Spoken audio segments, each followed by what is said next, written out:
Ladies and gentlemen, a please warm welcome for Katharine Birbalsingh, Headmistress of Michaela School Community.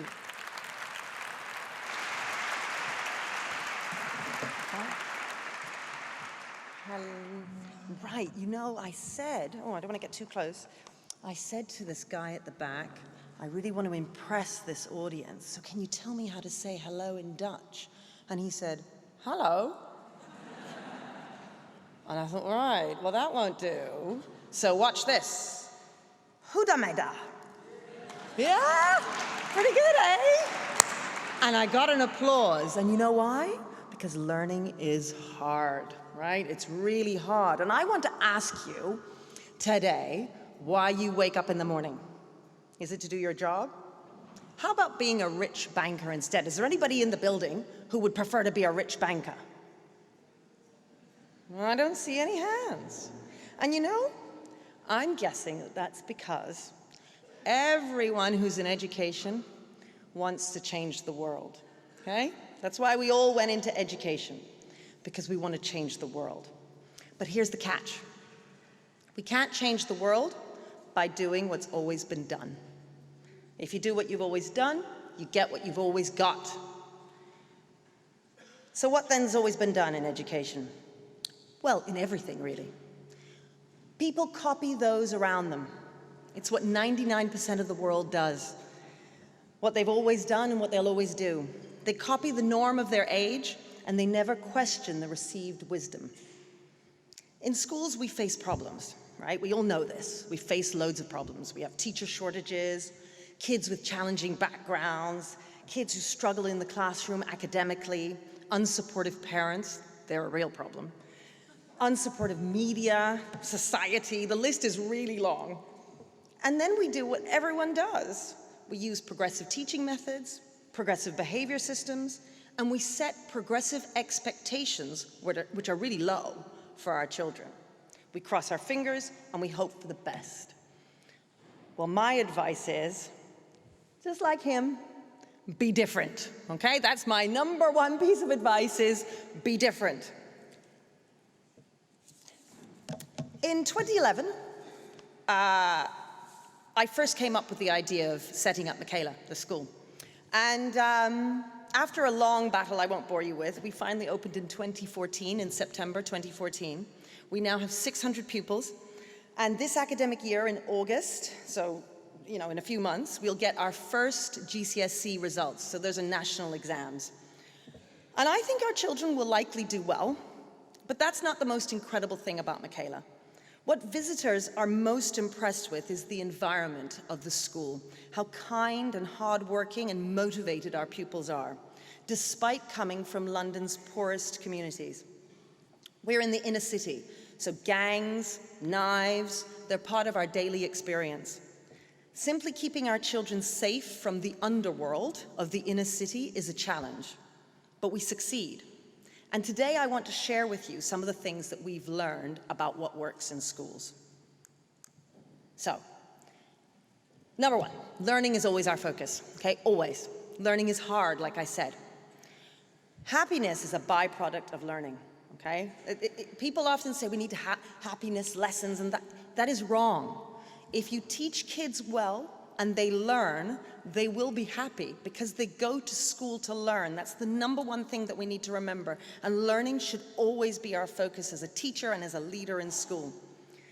Number two on there is Rousseau is wrong. Okay, we just need to remember this. Rousseau believed that there's something in the child that you want to draw out. That's just wrong, okay?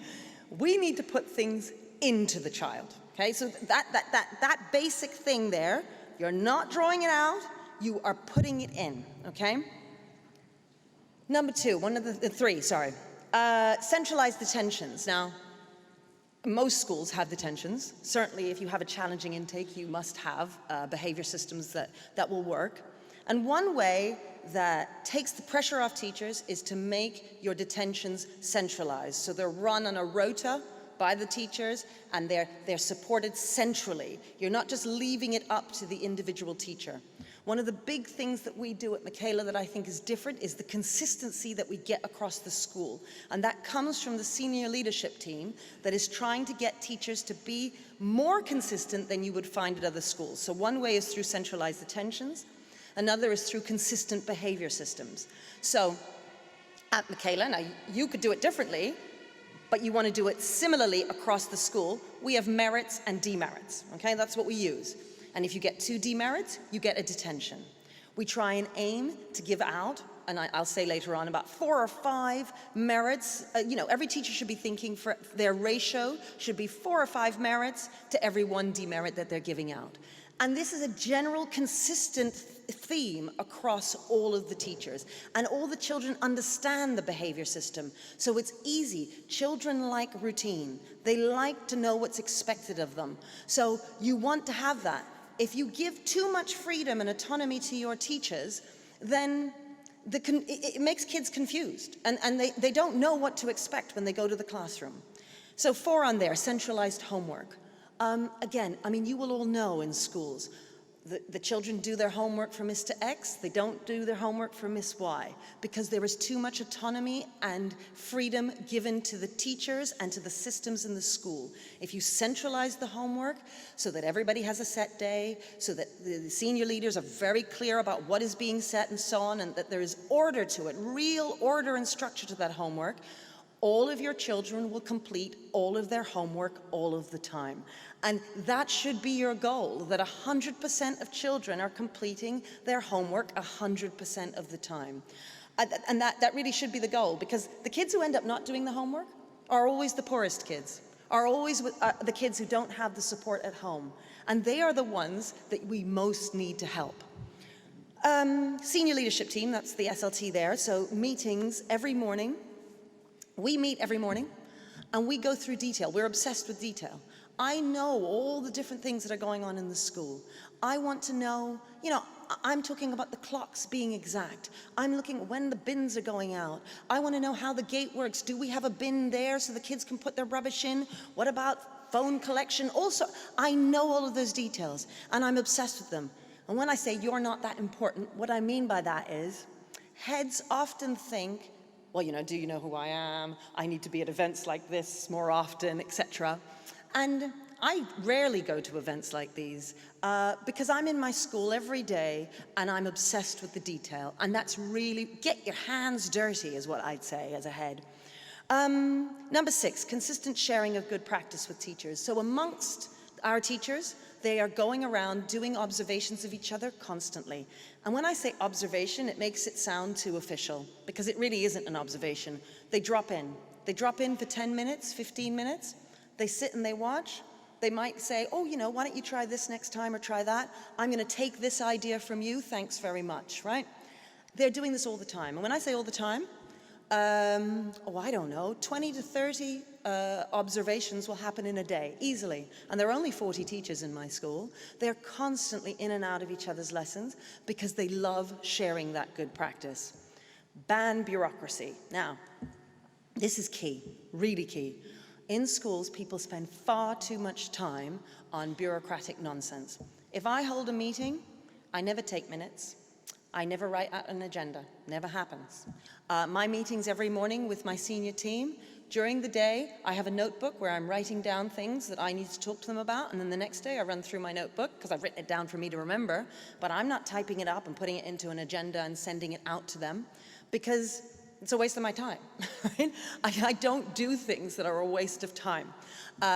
People are always writing, senior leaders are always writing long reports and writing long self-evaluation plans and plans for the next 3 years. We don't do any of that. It doesn't happen because it's a waste of time. If you're having to spend all your time writing reports, something's going wrong. Once a man visited the school and he said to me, yes, but Catherine, if it isn't being written down, it isn't being done. And I said, quite the opposite. If you're too busy writing it down, then you're not doing it, right? So it's really important to remember that. If you're spending too much time writing stuff, you're not doing it. Next point, personalization and differentiation. I mean, my colleagues mentioned this. I almost want to say scrap the lot. I mean, That's an exaggeration. But the bottom line there is to remember that children will make similar kinds of mistakes. Feeding back from the front of the class about those similar kinds of mistakes is fine. The fad and the trend nowadays around personalize it, differentiate it, is exaggerated. And while you might have a little bit of that, and certainly as they get older, beyond 15, 16, I can see the need for more personalization. But lower down, really, children are learning and making the same mistakes, and you don't want to waste your time with those fads trying to make it all personal, because you want to treat them as a whole. And feedback, I would say, from the front. You will differentiate to a certain extent, but I would say keep that to a minimum. Tech, I want to mention briefly, I think is a real red herring in education. We do not have iPads. We do have computer rooms, but they go there to do their maths homework. We use a particular website where they do their maths on there, and we have banned all other websites. They cannot get on the other websites. So, you know, it's fixed. The computer is fixed so that they cannot get on those other websites. All this business of tech exploration, I think, personally, is a waste of time in schools, and it takes away from real learning. I've said dance like no one is watching. Now, this is really important. That's a nice rule for life, you know? In life, you want to dance. When you go dancing at the next wedding you go to, dance like no one is watching. And I feel like our school is dancing all the time as if no one is watching, because I don't care what anyone thinks of us, right? That is key, right? Do not care what other people think of you, right? Because if you're constantly trying to please everybody all the time, you will please no one and you will get nowhere. You have to know what your vision is, and then you need to figure out what you need to do to get there. I don't care what people think about me. I think it's a key skill that you need to have in leadership. You have to not care what people think about you, and you have to dance as if no one is watching. And then the last point, right, whoa! And the last point is being brave. And to be able to dance like no one is watching, you have to be brave, don't you? And to be a real leader who makes real difference, you have to be brave. You need to do things that nobody else thought was possible, that other people tell you is impossible. You need to just push the boat out and go for it, because you know your kids. I don't know your kids. I don't know your schools, right? You know what your kids need, and so often we feel burdened by what government is telling us to do, what the inspectorate is telling us to do, what colleagues elsewhere are telling. You know what you need to do, right? So take it on board and then just go for it. Get your staff on board with you and go for it, because you want to be able to be E.D. Hirsch's age and look back at your life and think, what did I achieve? What did I do, right? And you want to be able to feel proud of that. And if you haven't been brave, you won't feel as proud as hopefully I hope everyone in this room will.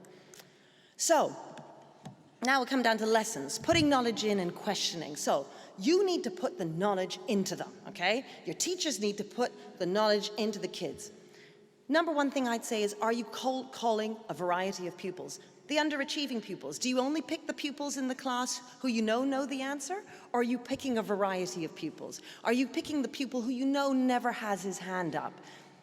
Do some questions, some of your questions, target the very next step in the learning. Now, my colleagues again talked about this, building blocks. You are building learning bit by bit. So when you're questioning, you need to make sure that your questions are questioning the very next step, and the very next step to see have they got it. What I always say about teaching is that you are driving the bus, okay? There's a bus, and you are driving it. Unfortunately, with progressive teaching methods these days, they let the kids drive the bus. Kids can't drive, right? They can't drive. They're too young. They cannot drive. You can drive. You have degrees. You have been doing this for years. You drive the bus, and the kids get on the bus with you. When you're in the lesson, the key thing there is to check, are all the kids in the bus? Because you don't want to drive off and leave two of them behind, right? So you need to make sure all of them are in there. Where number three is, are you asking to reveal misunderstanding, okay? Because you need to make sure all the kids are on that bus with you and they are all moving ahead. Explanations. So, when you're explaining the thing, does it build up from the very simple, all those small building blocks, to the complex, right? You start just explaining a really complex question. I started learning Dutch today. I learned one word, right? Tomorrow, maybe I'll learn a second word. You go slowly, little by little, and your explanations need to break it down. Is the one point that you want them to learn, and are you clear in your head? Do you know what that point is? Are you coming back to it constantly, right? Constantly through the lesson, because kids forget. They're kids. They don't know how to drive. They need you driving and you constantly coming back saying, okay, you get in, you get in. Oh, you jumped out again. Let me put you back in. Oh, you've come out. Let me put you back in. And you're constantly checking to make sure that they're on the bus. Now, throughout the lesson, they will remember what they practice, okay? You need this is key.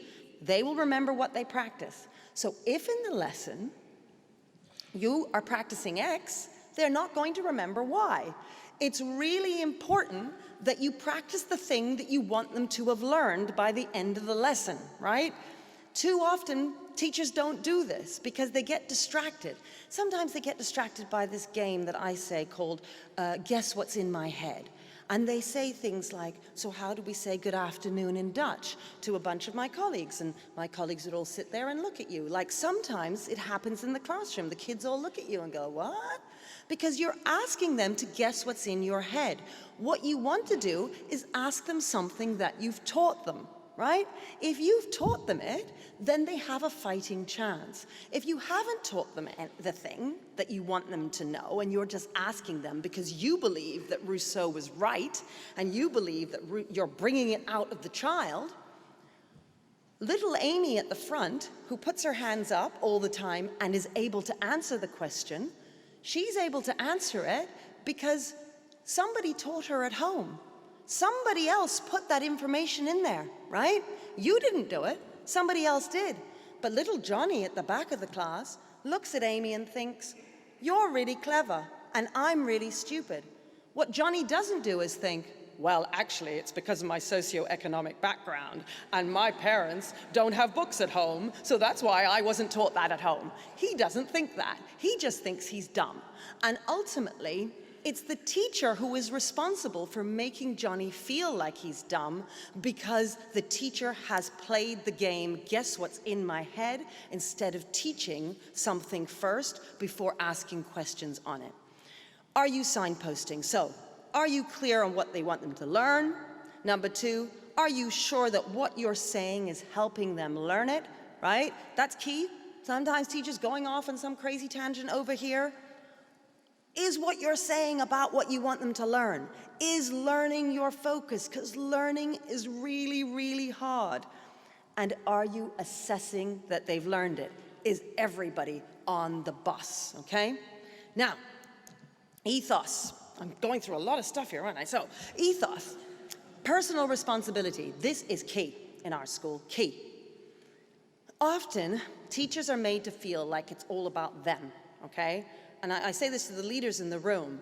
What are your scores? How are your kids doing? And it's good to ask the teachers that because you do want to hold your teachers to account. But too often the balance goes towards the teachers being held to account and the students are never held to account. The students need to understand personal responsibility and it needs to be narrated in the school all of the time, okay? So that the kids understand, well, I'm responsible for my grades, I'm responsible for my homework, and if I haven't done it, then I will get a detention. And that we are consistent with our centralized detention systems so that child knows that he can never get away with not doing his homework. Number two, we have an expression called, even when it's difficult, especially when it's difficult. And the idea there is you do the right thing, even when it's difficult, especially when it's difficult. Because it's hard to do the right thing, especially when it is difficult. And that is when it is most important that you make sure you do the right thing. You are stoical. You don't sit there. So I tell you what we do. When they arrive first in year 7, and they've just come from different primary schools, and we need to get them used to the Michaela way, we have a boot camp. We call it boot camp, behavior boot camp. And we get them to do a whole lot of stuff for that week on our ethos and why we are the way we are. And we do a whole session on Nelson Mandela. And we say, you know what? Nelson Mandela spent 27 years in prison. You have a 20-minute detention, you can get over it, right? The fact is, detention is no big deal. And they need to get that. You know, children can get irate, angry, screaming, I'm telling my mom, rah, rah, rah.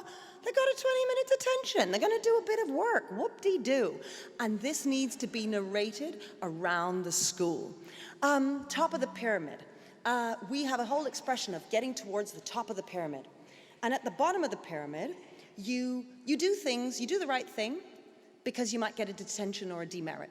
And that's really at the bottom. And it's good if they get onto the pyramid, because some children don't even want to do the right thing ever, right? So you get on the pyramid, okay, I don't want to get a detention, I'm going to do it. Then the next step up is, I'll do it because I want to get a merit, right? And then the next step up there is, well, I want to impress somebody. I want to impress my teachers, I want to impress my parents. Next step up is, I understand that my future is tied to the way in which I behave now. And if I learn how to behave properly, I'm going to have a great future. And right at the top of the pyramid, we say, it's just who we are. And what we're all planning to do, what we do at schools is, we're trying to move the children from the bottom of the pyramid to finally getting to the top of the pyramid for everything.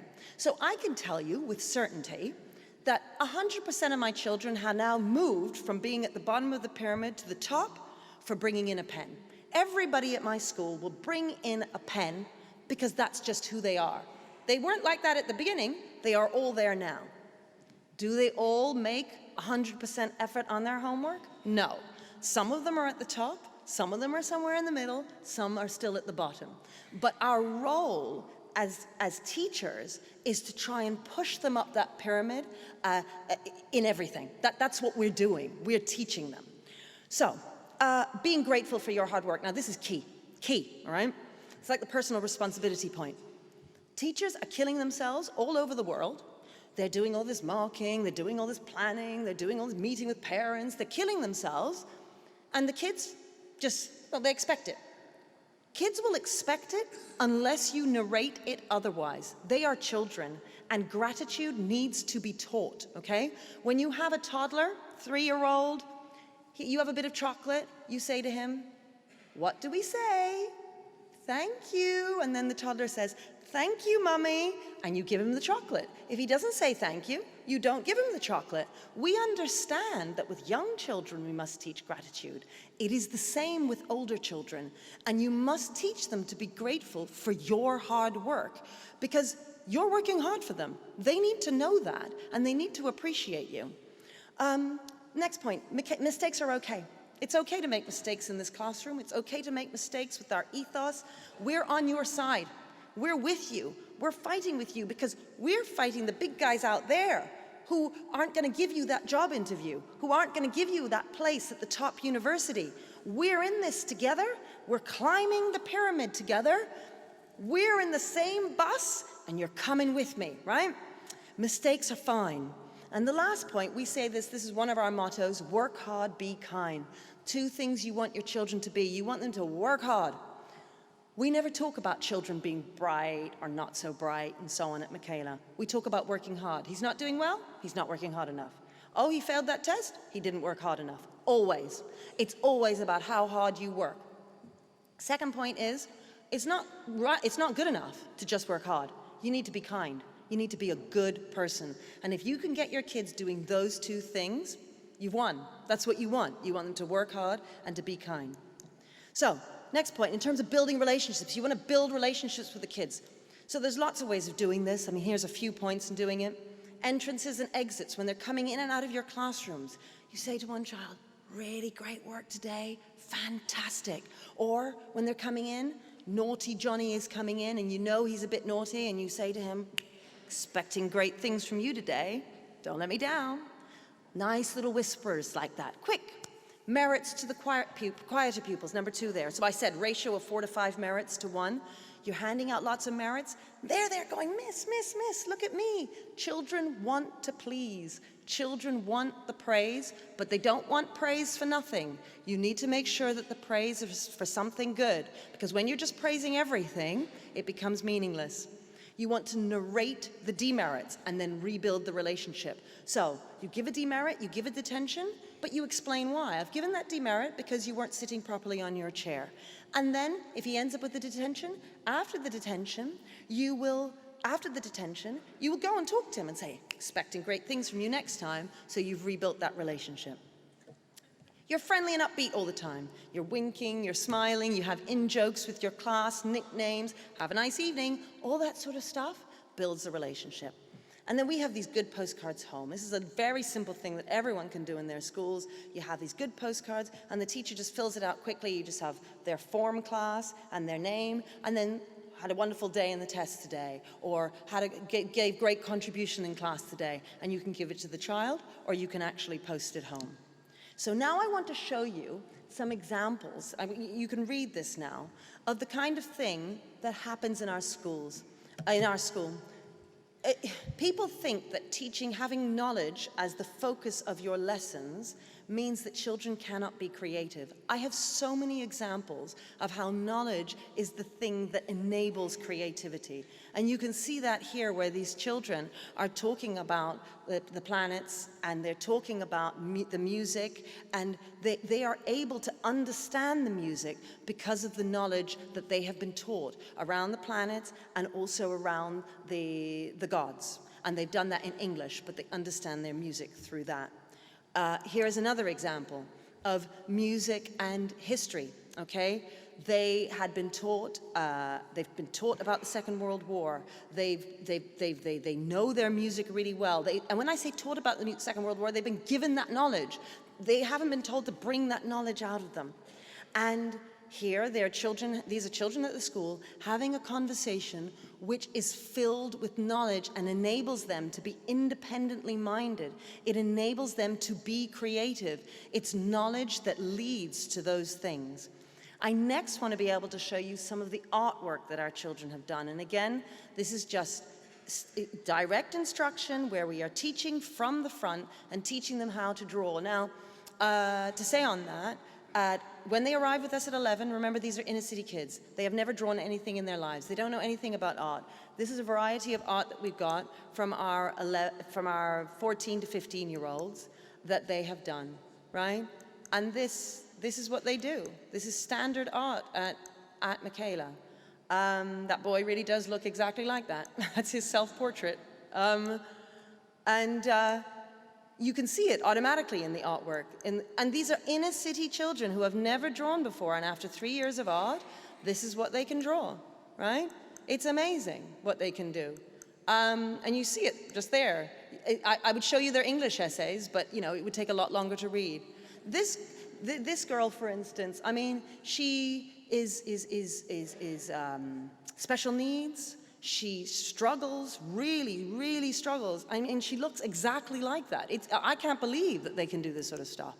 And that this is their artwork. So, I'm just always amazed. I'm always amazed by what they're able to do. And I want to speak to those of you who are school leaders here. As school leaders, we must lead. Okay, it's us who must lead. We have to have the vision, and we have to make the final decisions, and we have to carry the weight of responsibility and accountability for the school. Often your staff may give you an idea. The views of your staff will give you an understanding of what the school looks like from the ground, and that's invaluable, okay? And it should be treated with the reverence it deserves. But in the end, we are the ones who decide whether the idea is good or bad, whether it fits with the vision, and whether it makes the school weaker or stronger. Remember that it's our moral duty, okay? We have to be brave. And as educators, we have to do what is right for all children. They all have to be on the bus, not just the children who can fend for themselves. We have to do what is right, especially when it's difficult, for those children who depend on us for a fighting chance in life, okay? For many of them, we are all that they have, okay? It really is. For many of them, we're all that they have. Some kids have a bum deal and don't get read to when they're younger. Were they born struggling to learn this stuff? I don't know. Were they born just not very clever? I don't care whether IQ is a thing or not, because I know with certainty that environment has at least some impact. Is it 20%, 50%, 70%? Who cares? All that should matter to us is how to influence that environment as much as we can to help our children change their stars. And that's what we want to do. We want them to change their stars. It's our duty to teach them knowledge so that they can understand it and manipulate it. We must teach excellent behavior so that it becomes a habit and second nature to them. Only then will they be able to do what they want with their lives. Remember that it's only thanks to their knowledge-filled and traditional educations that revolutionaries like African-American Black Panther Stokely Carmichael existed. Stokely Carmichael coined the term Black Power and was educated at the very traditional Bronx Science High School. It created 8 Nobel Prize winners, but it also created Stokely Carmichael. And then there is Nelson Mandela with his very traditional education, or Alice Walker, the African-American writer who has revolution running through her veins and her books. We need to teach our children well and fill their minds with tons of knowledge so that they can become the revolutionary, the inventor, or the creator, because knowledge is a prerequisite to all three. So you need to be brave and dare to use the freedom that you have to do things differently. Paradox is the name of the game. Autonomy is found through authority, creativity through imitation, and skills through content. Self-control is what sets us free. You need to dare to think out of the box and do what we said at the beginning, which is change the world. I want to show you now a video of our school. So where is it? Here. There we go.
just one brief thing to say, which is that my colleagues and I have shown you the stats, we've given you the evidence, we've explained why and how we must change the world.